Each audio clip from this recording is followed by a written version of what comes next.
Shalom family, I'm Brother Rael from Reunited Soul, and in this video I'm going to discuss the Moshe Law regarding laws number 1 through law number 23. And I will simply title this discussion The Fundamentals of Torah.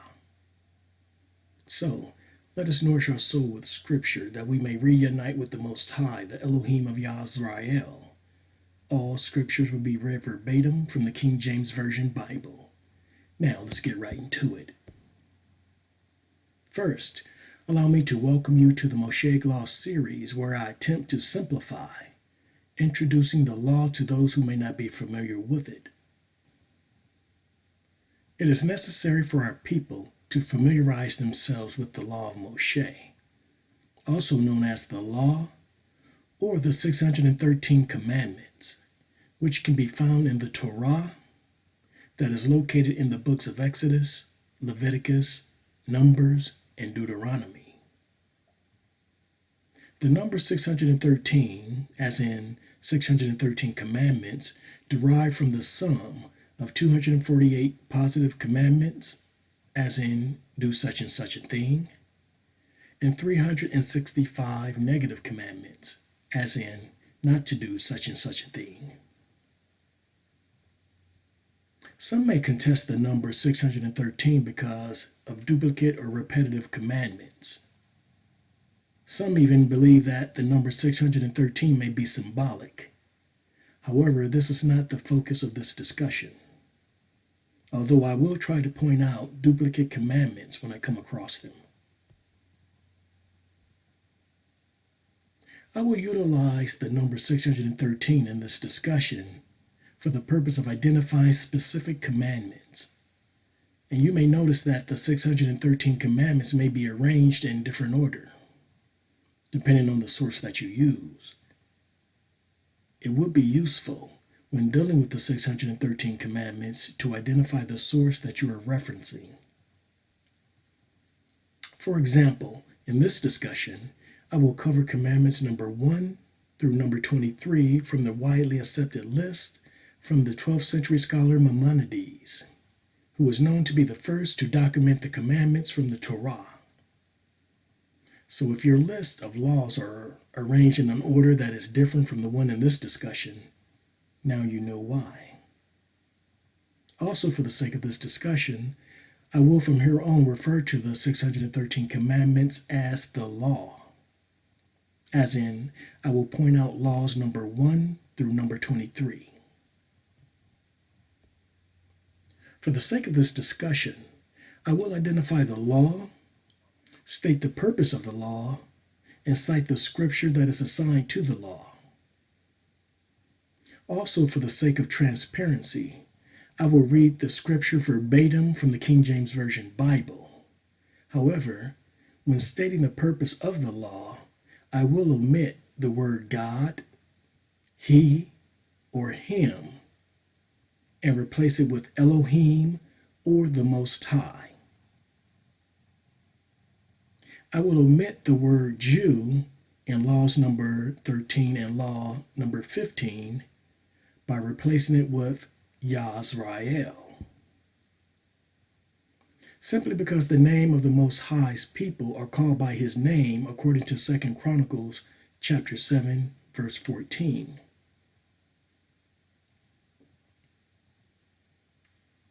Lastly, I will omit the word convert in law number 14 because the law has nothing to do with religion, as in those who convert to a religion. The law has everything to do with the covenant that the Most High made with only His people. So I will omit convert in law number 14 and replace it with the word stranger, which actually agrees perfectly with the scripture assigned to it, as you will see in a moment. Now, some of our people may see the law as being too strict or too complicated to keep, simply because our biblical ancestors failed to keep it. Not because it was strict or complicated.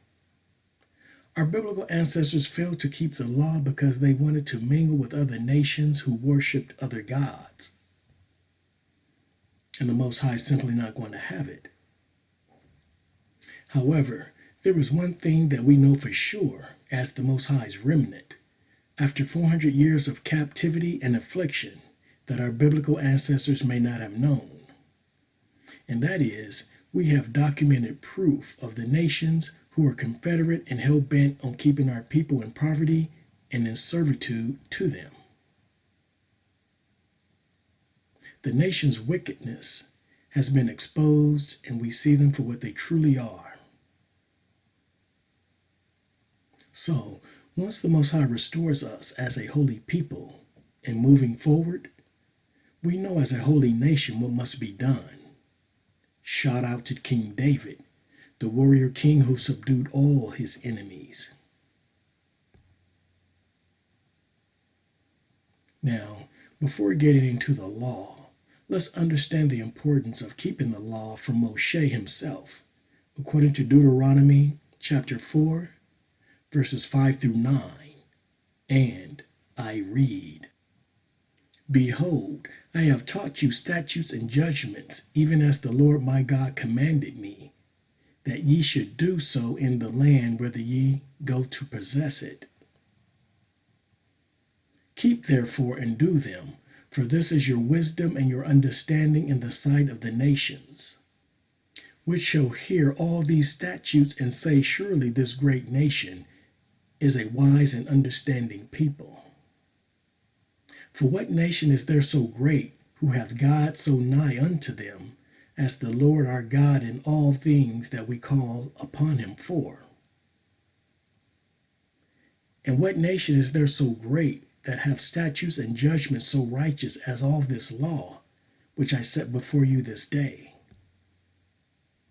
Only take heed to thyself, and keep thy soul diligently, lest thou forget the things which thine eyes have seen, and lest they depart from thy heart all the days of thy life.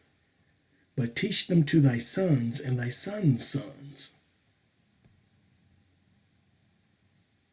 And let's also hear what thus said the Most High about the Law of Moshe, according to Malachi, chapter 4, verse 4, and I read,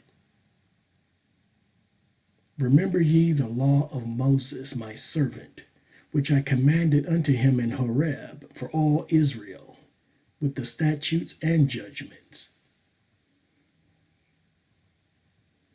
Contrary to what the church told us, the law is not done away with, brothers and sisters. The Most High did not tell his people to stop keeping the law, which is still relevant to the Most High's covenant and our heritage. Get yourselves familiar with the law and keep it to the best of your ability, as did our biblical ancestors Daniel, Hananiah, Mishael, and Azariah while in Babylonian captivity, who you may know better by their Babylonian names: Belteshazzar, Shadrach, Meshach, and Abednego.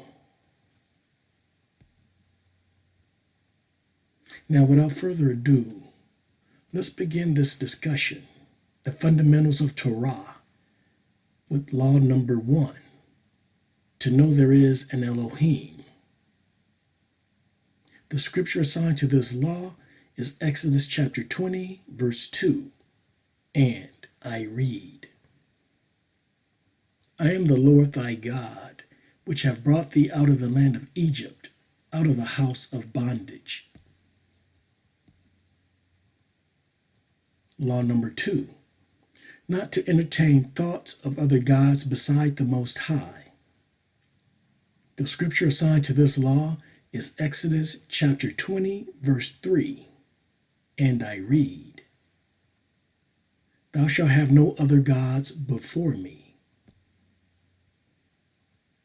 Now, as a side note, not only are we not to entertain thoughts of other gods, we are commanded not to even speak the name of other gods, according to law number 46. Do not swear in the name of an idol. The scripture assigned to this law is Exodus chapter 23, verse 13, and I read, And in all things that I have said unto you, be circumspect, and make no mention of the name of other gods, neither let it be heard out of thy mouth. Law number 3, to know that the Most High is one. The scripture assigned to this law is Deuteronomy chapter 6, verse 4. And I read, Hear, O Israel, the Lord our God is one Lord. Law number 4, to love the Most High. The scripture assigned to this law is Deuteronomy chapter 6, verse 5. And I read, And thou shalt love the Lord thy God with all thine heart, and with all thy soul, and with all thy might. Law number 5, to fear the Most High. The scripture assigned to this law is Deuteronomy chapter 10, verse 20. And I read, Thou shalt fear the Lord thy God, him shalt thou serve, and to him shalt thou cleave, and swear by his name. Laws number 6 and number 7 shares the same scripture. I will read both laws, then the assigned scripture. Law number 6, to sanctify the Most High's name. Law number 7, not to profane the Most High's name. The scripture assigned to these two laws is Leviticus chapter 22, verse 32. And I read, Neither shall ye profane my holy name, but I will be hallowed among the children of Israel. I am the Lord which hallow you.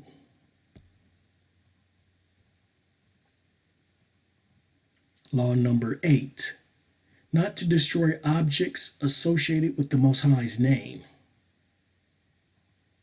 The scripture assigned to this law is Deuteronomy chapter 12, verse 4. And for better clarity, I will read verse 3 first, then verse 4. And I read, And ye shall overthrow their altars, and break their pillars, and burn their groves with fire, and ye shall hew down the graven images of their gods, and destroy the names of them out of that place. Ye shall not do so unto the Lord your God. Law number 9, to listen to the prophet speaking in the Most High's name. The scripture assigned to this law is Deuteronomy chapter 18, verse 15.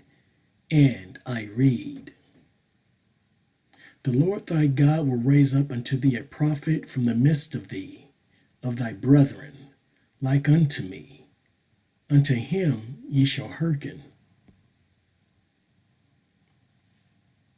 Law number 10, not to test the prophet unduly. The scripture assigned to this law is Deuteronomy chapter 6, verse 16. And I read, Ye shall not tempt the Lord your God, as ye tempted him in Massah. Law number 11, to emulate the Most High's ways. The scripture assigned to this law is Deuteronomy chapter 28, verse 9. And I read, The Lord shall establish thee an holy people unto himself, as he hath sworn unto thee, if thou shalt keep the commandments of the Lord thy God and walk in his ways. Brothers and sisters, we have a covenant with the Most High. And according to Torah, we are to walk in the Most High's ways. However, majority of our people are following and emulating the ways of another deity, not the Most High's. But many of our New Testament brothers and sisters will claim that they are following Torah and keeping the laws, yet proudly and clearly embracing a doctrine that is contrary to it. Brother Rael, you are causing so much division with your divisive language. Okay. When the Most High gathers his remnant, according to Jeremiah chapter 23, verse 3, and separate them from the majority of his people who are not wholly following him, will you also say that he is being divisive?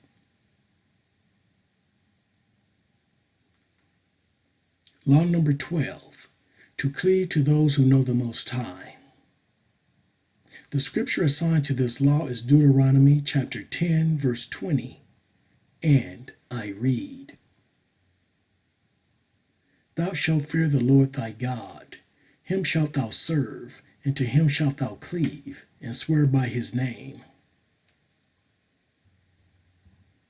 Law number 13, to love Yisrael. The scripture assigned to this law is Leviticus chapter 19, verse 18, and I read, Thou shalt not avenge, nor bear any grudge against the children of thy people, but thou shalt love thy neighbor as thyself. I am the Lord. Law number 14, to love the stranger that cleave to Yisrael. The scripture assigned to this law is Deuteronomy chapter 10, verse 19, and I read, Love ye therefore the stranger, for ye were strangers in the land of Egypt.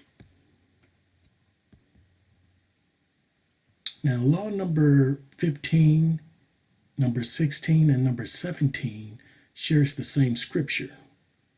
I will read all three laws, then the assigned scripture. Law number 15, not to hate Yisrael.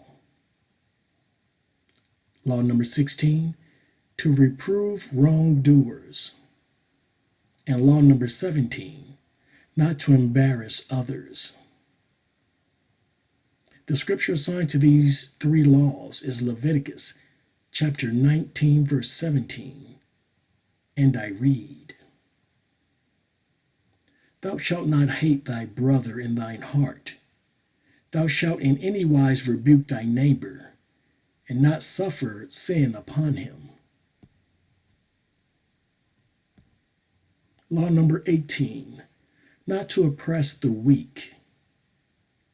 The scripture assigned to this law is Exodus chapter 21, verse 22, and I read, If men strive and hurt a woman with child, so that her fruit depart from her, and yet no mischief follow, he shall be surely punished, according as the woman's husband will lay upon him, and he shall pay as the judges determine.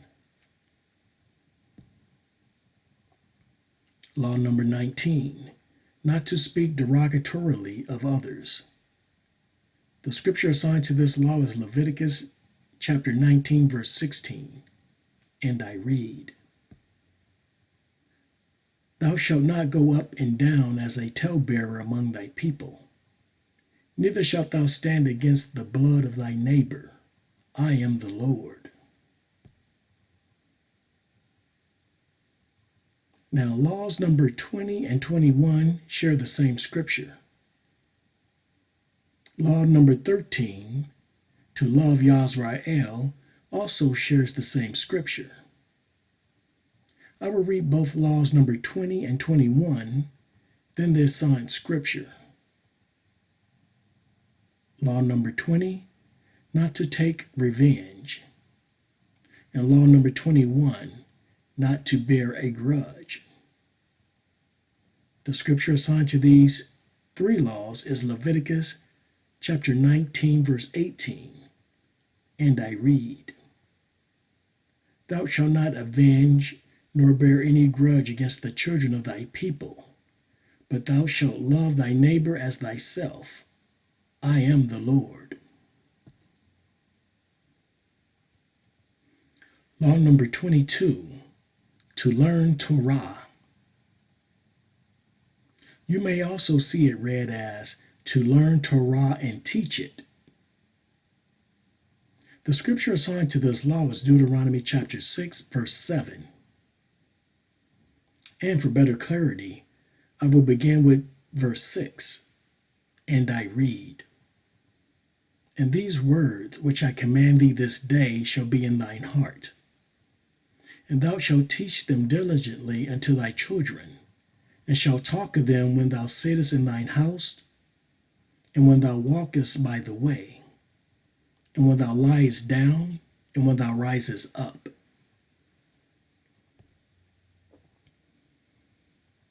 Law number 23, to honor those who teach and know Torah.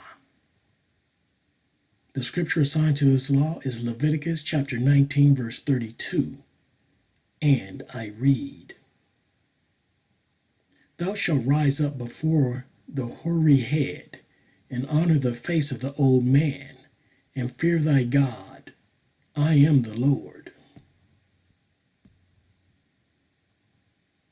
Hoary, meaning grayish-white in color, taking into account that the elders were expected to know and teach Torah. So, there you have it, family. The Mosaic Law, number 1 through number 23. Not too complicated at all. I'm certain that eventually we will come across laws that may be more complex to keep than these. However, we got this, brothers and sisters. Familiarize yourself with the law and keep them as best you can while in the land of our captivity. It would do us well for what is coming. And although our situation in the black community looks more dire day by day, our problems are not perpetual. No, not at all. There is an end to the hate and chaos that afflicts us, as well as an end to the governing system that endorses it. The Most High is coming to gather his remnant. And out of that remnant, the Most High will raise a righteous branch unto David and will execute judgment and justice in the earth, according to Jeremiah chapter 23, verses 3 through 6. And I read, And I will gather the remnant of my flock out of all countries whither I have driven them, and will bring them again to their folds, and they shall be fruitful and increase. And I will set up shepherds over them, which shall feed them, and they shall fear no more, nor be dismayed, neither shall they be lacking, saith the Lord. Behold, the days come, saith the Lord, that I will raise unto David a righteous branch, and a king shall reign and prosper, and shall execute judgment and justice in the earth. In his days Judah shall be saved, and Israel shall dwell safely. And this is his name whereby he shall be called, the Lord our righteousness. The Most High can use a small number of people, like the remnant, for his glory. Let's be very, very clear. He can do more with the small number of his people who wholly follow him than he can with the majority of his people who has adopted the ways of the heathen and serve their gods. Brothers and sisters, let us return our focus back to Torah, back to our covenant with the Most High, and back to trusting in the Most High, in which you simply cannot do without keeping the names of other gods out of your mouth. For the Most High Yah is a jealous Elohim. Remember laws number 2 and number 46 that shares the assigned scripture Exodus chapter 23 verse 13. And I read, And in all things that I have said unto you be circumspect, and make no mention of the name of other gods, neither let it be heard out of thy mouth. Many are unknowingly guilty of this. However, when we know better, we can do better as a people. All praise to the Most High Yah. Now, I really hope that this discussion was helpful to you in regards to the Law of Moshe. Please have a look at my other videos that you may not have seen while you are waiting for the next discussion on this series. Also, please feel free to share your thoughts in the comment section as well. I do value and appreciate reading all of your comments. With that said, always keep your trust in the Most High. Love Him with all your heart, with all your soul, and with all your might. See to it that your household is in line with the word of the Most High as best you can. I thank you for taking the time to watch. Again, I am Rael, your reunited soul brother. And with that, I say to you, Shalom.